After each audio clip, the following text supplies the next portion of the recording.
हम लोगों ने दशावतार के बारे में तो बहुत कुछ सुना है। विष्णु जी के 10 अवतार, जिनके हिसाब से युग डिवाइडेड है। सतयुग जो है उसमें 4 अवतार रहे हैं। उसके बाद त्रेता युग आता है, उसको त्रेता युग कहते हैं इसलिए क्योंकि 3 अवतार हैं। उसके बाद द्वापर युग आता है जिसमें 2 अवतार हैं, और अब कलयुग में हम हैं जिसमें कल की अवतार का आना बचा हुआ है। दशावतार और विष्णु जी के अवतारों पे बहुत बात होती है, पर क्या आप लोगों को पता है कि शिव जी के कितने अवतार हैं? शिव जी के 19 अवतार हैं।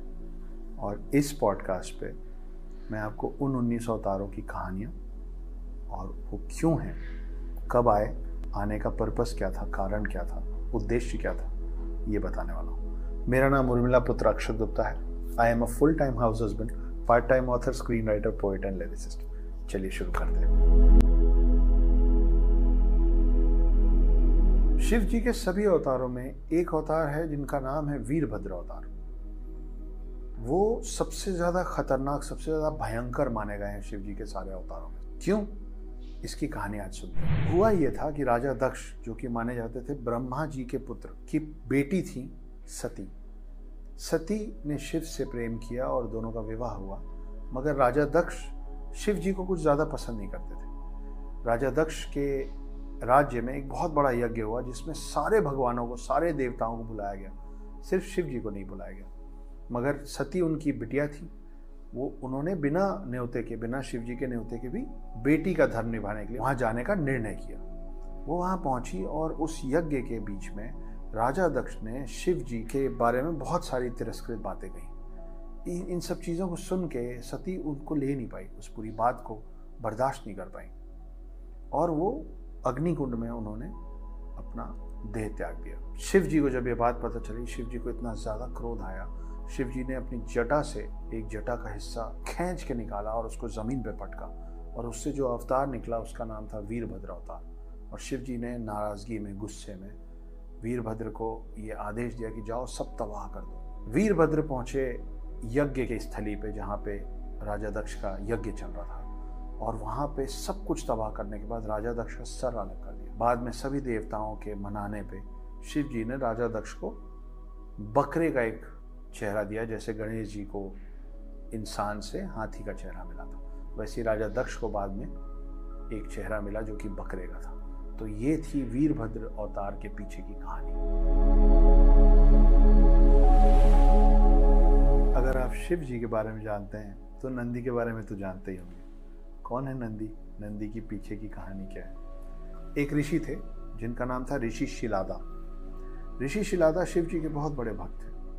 उन्होंने घोर तपस्या की, और तपस्या से खुश होकर जब शिव जी सामने आए तो उन्होंने एक पुत्र मांगा जो इमॉर्टल, जो चिरंजीवी हो, जो मरे ना कभी। खुश होकर शिव जी ने उनको एक पुत्र दिया जिसका नाम बाद में नंदी पड़ा, और नंदी बाद में कैलाश, जो कि शिव जी का घर है, माउंट कैलाश, कैलाश पर्वत, उसके गेटकीपर बने, उसके दरबार बने। और ये कहा जाता है कि नंदी प्रतीक है इंतजार का, क्योंकि नंदी हमेशा बैठ के शिव का इंतजार ही करते रहते हैं। तो ये है ऋषि शिलादा के पुत्र नंदी की कहानी, जो बाद में शिव के सबसे प्रिय बने और बने कैलाश पर्वत और शिव जी दोनों के साथी। शिव जी के एक अवतार का नाम पिपलाद अवतार भी है। ऋषि दधीची होते थे, उनके पुत्र बन के शिव जी एक बार, जिनका नाम पिपलाद रखा गया, उन्होंने अपना जन्म लिया। अब हुआ ये कि शनि के प्रभाव की वजह से ऋषि दधीची, मतलब पिपलाद अवतार के पिता, को बहुत जल्दी घर छोड़ना पड़ा जब पिपलाद बहुत छोटे थे। इस बात से पिपलाद को बहुत तकलीफ थी कि उनको पिता का प्रेम, पिता के साथ वक्त बिताने का मौका नहीं मिला। बाद में जब पिपलाद बड़े हुए तो उन्होंने देवों से पूछा कि ऐसा क्यों हुआ कि मैं अपने पिता के साथ वक्त नहीं बिता पाया, कि दधीची मेरे पिता को इतनी जल्दी घर छोड़ के क्यों जाना पड़ा। तब देवों ने बताया कि ये शनि महाराज, शनि देव के प्रकोप से हुआ। पिपलाद अवतार को ये बात जानते ही उन्होंने शनि महाराज को, शनि देव को प्लैनेटरी सिस्टम से गिरने का श्राप दे दिया कि अब आप इस सौर मंडल में नहीं रुक पाएंगे, आपका पतन होगा, आप गिर जाएंगे। शनि देव का जो प्लैनेट है उसको अंग्रेजी में हम सैटर्न कहते हैं, वो गिरने लग गए। अब उनको रोकने के लिए कि वो प्लैनेट सिस्टम से ना गिरे, वो सोलार सिस्टम से, सौर मंडल से ना गिरे, उस समय सारे देव आए और पिपलाद अवतार को उन्होंने समझाया।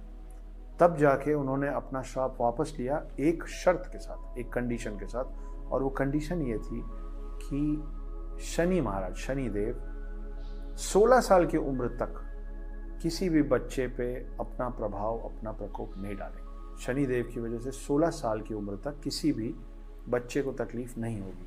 और इसीलिए आज भी जब शनि देव का प्रकोप पड़ता है तो हम पिपलाद अवतार को याद करते हैं, उनकी पूजा की जाती है।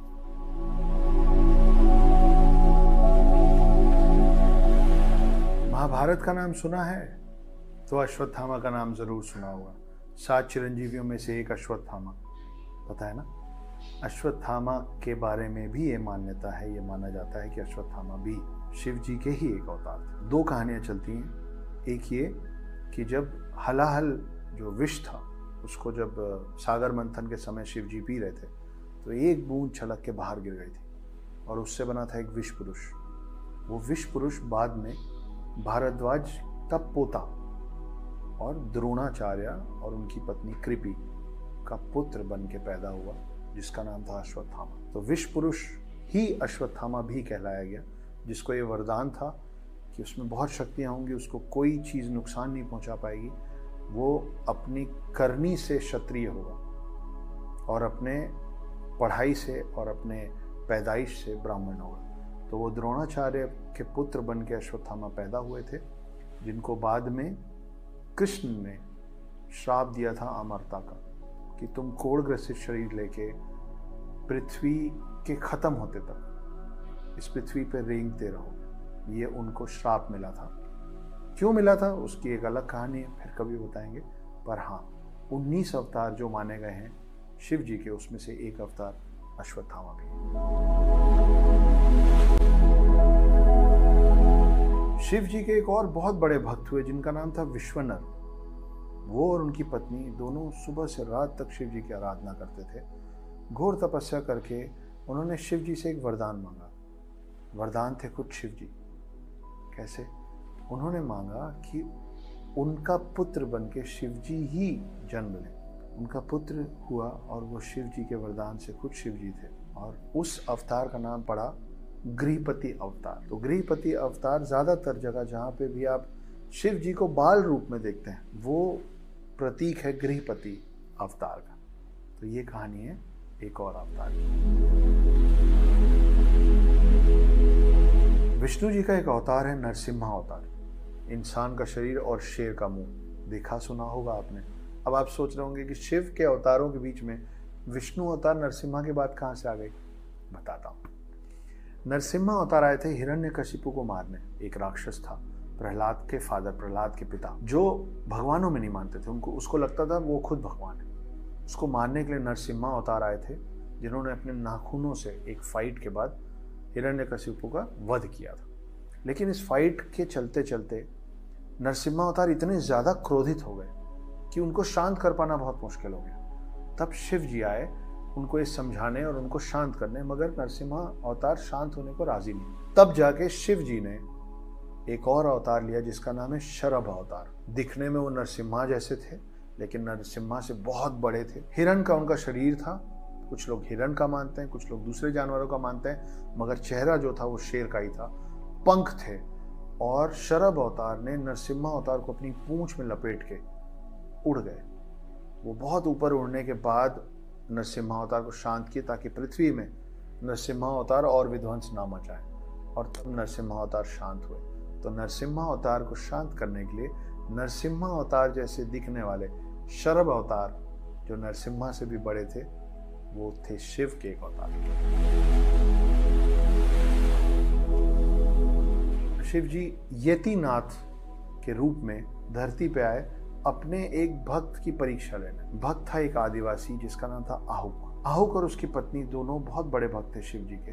शिव जी बिल्कुल दरिद्रता में उनके सामने आए और उनसे कहा कि आज रात को आप मुझे अपने घर पे सोने दीजिए। आहुक ने यह निर्णय लिया कि ठीक है, आप मेरे मेहमान हैं, अतिथि देवो भव, आप मेरे घर पे आराम कीजिए और मैं सुरक्षा में, क्योंकि वो आदिवासी थे, जंगलों में रहते थे, मैं आपकी सुरक्षा करूंगा। वो अपने घर के बाहर चले गए और रात भर यतिनाथ अवतार जो शिव जी के थे उनकी रक्षा कर रहे थे। रक्षा करते करते आहुक का देहांत हो गया। आहुक पे तीर चला और आहुक मर गया। मगर इस बात से आहुक की पत्नी दुखी नहीं हुई, बल्कि आहुक की पत्नी बहुत गर्वान्वित महसूस की, बहुत गर्व किया उसने, ये कह के कि अतिथि की सेवा करते करते मेरे पति का देहांत हुआ है, ये मेरे लिए गर्व की बात है। इस बात से बहुत खुश होके यतिनाथ जो शिव के अवतार थे, उन्होंने उन दोनों को वरदान दिया कि अगला जन्म जो उनका होगा वो होगा नील और दमयंती के नाम पे, और उन दोनों को मिलाने का काम खुद शिव जी करेंगे। तो ये है यतिनाथ अवतार शिव जी की कहानी। तो शिव जी के एक और अवतार हैं जिनका नाम है ऋषि दुर्वासा। ऋषि दुर्वासा थे ऋषि अत्रि के पुत्र। अत्रि ने घोर तपस्या की, तीनों की, ब्रह्मा, विष्णु और महेश। खुश होकर ब्रह्मा, विष्णु, महेश तीनों उनके पास आए और उन तीनों ने उनको 3 पुत्रों का वरदान दिया। ब्रह्मा से जो पुत्र हुए वो थे चंद्रमा, विष्णु से जो पुत्र हुए वो थे दत्तात्रेय, और शिव के जो अंश थे वो थे ऋषि दुर्वासा। माना जाता है कि ऋषि दुर्वासा बहुत गुस्सैल प्रवृत्ति के थे, शॉर्ट टेम्पर्ड थे, तुरंत गुस्सा आता था, बहुत सारे लोगों को बहुत सारा श्राप दिया उन्होंने, पर थे तो अवतार, और वो भी किसके? शिव के। शिव जी के किसी और अवतार के बारे में आपने सुना हो या ना सुना हो? भैरव अवतार के बारे में जरूर सुना होगा। कौन थे भैरव अवतार? मैं बताता हूँ। एक ऐसा वक्त आया था जब विष्णु जी और ब्रह्मा जी दोनों को इस बात का गुमान हो गया था कि वो सर्वश्रेष्ठ हैं। ये बात जब शिव को पता चली थी, शिव को इस बात से बहुत नाराजगी हुई थी, क्योंकि ब्रह्मा जी ने अपने आप को सर्वश्रेष्ठ प्रमाणित करने की कोशिश में एक झूठ कहा। इस वक्त शिव जी का जो अवतार हुआ था उसका नाम था भैरव अवतार। भैरव अवतार को शिव जी का पूर्ण अवतार भी कहा जाता है। और फिर भैरव अवतार ने अपने एक नाखून मात्र से ब्रह्मा जी का एक सर काट दिया था, जिसके कारण से उन्हें ब्रह्म हत्या का एक श्राप भी लगा था, एक ग्लानि हुई थी, और ये ग्लानि जाके खत्म हुई थी, छूटी थी काशी में। विश्व भर में, देश में लगभग हर जगह भैरव के मंदिर हैं। और ये जो भैरव थे वो और कोई नहीं, शिव के एक अवतार। शिव जी के अगले अवतार का नाम है सुरेश्वर अवतार। तो कहानी कुछ ऐसी है कि उपमन्यु नाम का एक आदमी था जो कि बहुत बड़ा भक्त था शिव जी और पार्वती जी का। वो बैठ के इन दोनों की तपस्या कर रहा था और शिव जी के मन में आया कि चलो इसकी परीक्षा लेते हैं। शिव जी ने इंद्र का वेश धर के पार्वती जी के साथ, जो कि इंद्राणी बनी थी, तो इंद्र और इंद्राणी का वेश धर के शिव और पार्वती दोनों आए उपमन्यु की तपस्या भंग करने। उन्होंने बहुत कोशिश की लेकिन उपमन्यु टस से मस नहीं हुए। उपमन्यु ने अपनी तपस्या नहीं तोड़ी। इस बात से खुश होकर शिव जी ने उनको वरदान दिया, और इस समय वो जिस अवतार में आए थे उस अवतार को नाम मिला सुरेश्वर अवतार। शिव जी का एक और अवतार है जिसके बारे में शायद आप लोगों ने नाम से ना सुना हो। वो अवतार है कीरतेश्वर अवतार, कीरत अवतार भी कहते हैं। महाभारत में बहुत सारे देवी देवता अलग अलग रूप में आए थे, और उन बहुत सारे लोगों में शिव भी थे। कहाँ आए थे, किसके पास आए थे, कब आए थे, उसकी कहानी सुनी। हुआ यूं कि अर्जुन बैठकर घोर तपस्या कर रहे थे एक असुर का वध करने के लिए जिसका नाम था मूका, और मूका ने एक जंगली सुअर का वेश धर के हमला किया अर्जुन पे। जब अर्जुन की तरफ मूका तेजी से बढ़ रहा था तो अर्जुन की तपस्या टूटी। अर्जुन ने अपना तीर धनुष उठाया और मूका पे हमला कर दिया। मगर ठीक उसी समय मूका पे एक और तीर आके लगा था। वो तीर था एक आदिवासी का जिसका नाम था कीरत। अब इस बात पे ठन गई कि पहले तीर किसका लगा और सही तीर किसका लगा, अर्जुन का या कीरत का। इस बात पे जब इन दोनों में बहस हुई और फिर छोटा सा एक युद्ध हुआ, तब अर्जुन को समझ में आया कि कीरत नाम से उनके सामने खड़ा वो आदिवासी कोई और नहीं, खुद महादेव है। और महादेव अपने असली अवतार में, असली रूप में आके उस समय अर्जुन को शिव जी ने ही पशुपतास्त्र नाम का एक वेपन, एक अस्त्र वरदान स्वरूप गिफ्ट में दिया था। तो ये कहानी है कीरतेश्वर की। शिव जी को पहले नृतक के नाम से भी जाना जाता है, पहला डांसर, द डिवाइन डांसर। सुनतन तार का अवतार उस अवतार का नाम है जो अवतार लेके शिव जी हिमालय, राजा हिमालय जिनकी पुत्री थी पार्वती, उनके राज्य में पहुंचे थे। जब हिमालय के सामने शिव जी ने एक नृत्य पेश किया डमरू के साथ, और इतना कमाल का डांस किया कि सब लोग मंत्रमुग्ध हो गए। जब उनका नृत्य खत्म हुआ और सब भाव विभोर और मंत्रमुग्ध थे, तो राजा हिमालय ने पूछा, मांगो, क्या मांगते हो?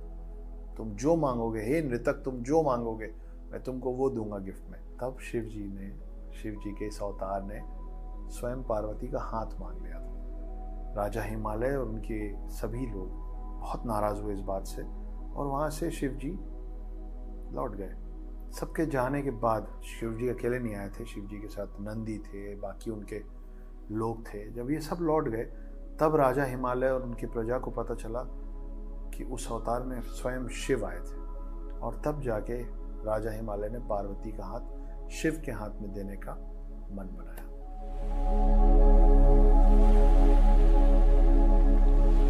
देवों के देव इंद्र, उनको एक बार इस बात का घमंड हो गया था कि वो बहुत ज्यादा शक्तिशाली है। अपने सारे देवताओं के साथ एक बार वो कैलाश पर्वत क्रॉस करके जा रहे थे शिव जी से मिलने। तब शिव जी ने निर्णय लिया कि इनकी भी परीक्षा एक बार ले ली जाए। तब उन्होंने एक ऋषि का अवतार लिया। उस अवतार का नाम था अवधूत अवतार, और वो आग के रास्ते में इंद्र के लेट गए। जब इंद्र क्रॉस करने लग गए और उन्होंने बोला कि हटिए, मुझे जाना है, तो बोले कि तुम कोई शक्ति वक्ति नहीं, तुमको ऐसा लगता है ये सब तुम्हारा वहम है, कोई नहीं हो तुम जैसों को कैलाश पर्वत में जाना अलाउड ही नहीं। इस बात से इंद्र क्रोधित हुए और उन्होंने अपना वज्र निकाल लिया। जब इंद्र ने अपना वज्र चलाने की कोशिश की, अवधूत अवतार जो कि स्वयं महादेव थे, तो वो इंद्र खुद ही जड़ हो गए, फ्रीज हो गए जहाँ खड़े थे। वो जिस पोज में थे, उनके हाथ में उनका जो वज्र था वो सब एज इट इज रुक गया, वो हिल नहीं पा रहे थे। तब जाके इंद्र को समझ में आया कि ये सिर्फ एक ऋषि मुनि नहीं है, कोई और है। और तब अवधूत अवतार से निकलकर शिव जी अपने पूर्ण अवतार पे आए, सिर्फ ये समझाने के लिए इंद्र को कि इंद्र तुच्छ मात्र है शिव के सामने। समुद्र मंथन के बाद असुरों से युद्ध हुआ देवों का, और देव जीत गए। इस जीत के बाद कुछ देवों को इस बात का घमंड हो गया कि वो बहुत शक्तिशाली हैं, उनको कोई नहीं हरा सकता। ये बात शिव जी को अच्छी नहीं लगी, क्योंकि देवों के गुणों में घमंड, प्राइड, ये सब अच्छी चीजें नहीं है। देवों से इस घमंड को अलग करने के लिए शिव जी ने एक नया अवतार लिया, जिसका नाम था यक्षेश्वर अवतार। एक अलग रूप में शिव जी उन देवों के सामने आए, उनके सामने घास का एक तिनका उठाया और बोला, आप लोग बहुत शक्तिशाली हैं, सिर्फ इस घास के तिनके को अपनी अपनी शक्तियों से काट दीजिए। सबने कोशिश की। अग्नि ने उस घास के तिनके को जलाने की कोशिश की, पानी ने डुबोने की कोशिश की। जिनके पास जो अस्त्र शस्त्र थे, उन्होंने उस घास के तिनके पे वो सब कुछ इस्तेमाल कर लिया, लेकिन घास के तिनके को खराब ना कर पाए, घास के तिनके को काट नहीं पाए। तब जाके उनमें से घमंड का जो एक राक्षस था वो अलग निकला, उनसे अलग हुआ, और देव असल मायने में देव बन पाए। तो ये कहानी यक्षेश्वर अवतार की, जो शिव का ही एक अंश थे, आए थे देवों को ये समझाने के लिए कि इंसान हो या देव, घमंड अच्छी बात नहीं।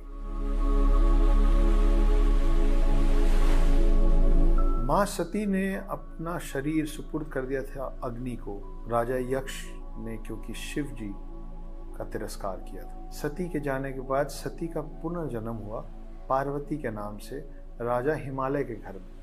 हिमालय, जिसको आज हम पहाड़ों के नाम से जानते हैं, एक समय में एक राजा का नाम होता था। पार्वती जब बड़ी हो रही थी तो उनको प्रेम हुआ शिव से, और वो बैठ गई घोर तपस्या करने।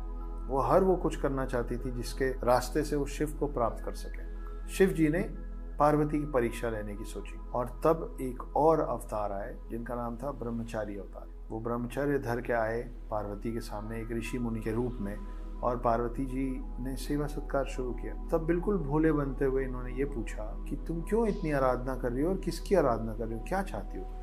पार्वती ने बताया कि मैं शिव की आराधना कर रही हूँ, मैं शिव को प्राप्त करना चाहती हूँ। जानबूझकर ब्रह्मचारी अवतार ने शिव जी का तिरस्कार करना शुरू किया। उनके बारे में ऐसी बातें बोली जो सुन के किसी भी शिव भक्त को तकलीफ होगी। ये सब बातें सुन के पार्वती नाराज हुई, गुस्सा हुई, और यही प्रमाण था कि वो शिव जी की असली भक्त है। उसके बाद शिव जी ने ब्रह्मचारी अवतार से निकल के अपना असली रूप दिखाया, और ये कहानी है ब्रह्मचारी अवतार शिव की।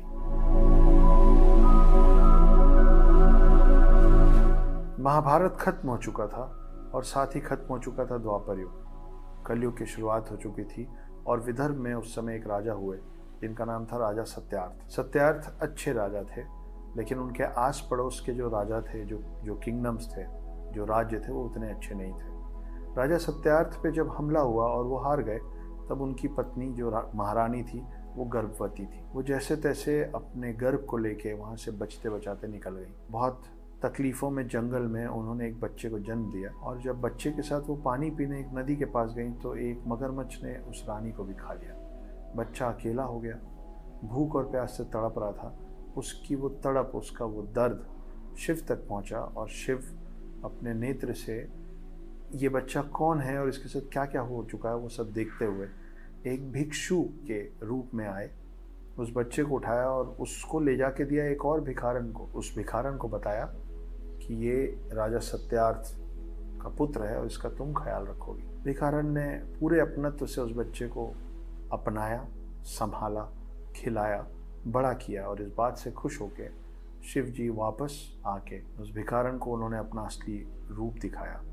बाद में ये बच्चा बहुत अच्छा धनुर्धर, बहुत अच्छा योद्धा बनके राजा सत्यार्थ, जो कि उसी के पिता थे, उनका राजपाट वापस जीता। ये जो अवतार था उसका नाम था भिक्षुवर्य अवतार। तो ये शिव जी की एक और अवतार गाथा थी। शिव जी के 19 अवतारों में एक अवतार ऐसा है जिसके बारे में क्या ही बताएं आपको। नाम है हनुमान, जिनके बारे में आपको सब पता है, इसलिए मैं हनुमान जी पे कुछ ज़्यादा आपको नहीं बताऊंगा। हम चलते हैं अगले अवतार पे, जिसका नाम है वृषभ अवतार। क्या है वृषभ अवतार? तो सागर मंथन के बाद विष्णु जी लगातार असुरों को मारते मारते पाताल लोक के अंदर गए। वहाँ बहुत सारे असुरों को मारा, लेकिन वहाँ एक माया जाल में फंस के सम्मोहित होके वो वहीं के होके रह गए। जितने साल वो सम्मोहित थे, उन सालों में उन्होंने कई पुत्रों को जन्म दिया, वहाँ अलग अलग अप्सराओं के साथ। ये सारे जो पुत्र थे ये सब राक्षसी प्रवृत्ति के थे, और इन्होंने तीनों लोक में विध्वंस मचा दिया। तब शिव जी को आना पड़ा 2 कारणों से। एक, इन सारे राक्षसी तत्वों वाले विष्णु जी के पुत्रों को खत्म करने और विष्णु जी को पाताल लोक से वापस लाने। और तब उन्होंने जो अवतार लिया था वो बैल स्वरूप था, वो बैल के जैसा दिखता था, और उस अवतार का नाम पड़ा वृषभ अवतार। एक एक करके वृषभ अवतार ने उन सारे असुरों को मारा, और मारते मारते जब वो पाताल लोक पहुंचे तो उनके सामने खुद विष्णु आके खड़े हो गए लड़ने के लिए। पर जैसे ही विष्णु को ये समझ में आया कि ये वृषभ अवतार कोई और नहीं, स्वयं महादेव हैं, वो उस मायाजाल के सम्मोहन से मुक्त हुए और शिव जी के साथ वापस अपने धाम वैकुंठ धाम में लौट गए। तो ये कहानी है वृषभ अवतार की। तो मैंने आपसे प्रॉमिस किया था कि मैं आपको शिव जी के 19 अवतारों के बारे में बताऊंगा। गिनिए कितने हुए? 18 हुए। अब आप मुझे बताइए कि 19 अवतारों में से 18 की तो मैंने बात कर ली, वो कौन सा अवतार है जिसके बारे में मैंने बात नहीं की? तो अब आप मुझे बताएंगे कि मैंने आपको क्या नहीं बताया है। Right on comments.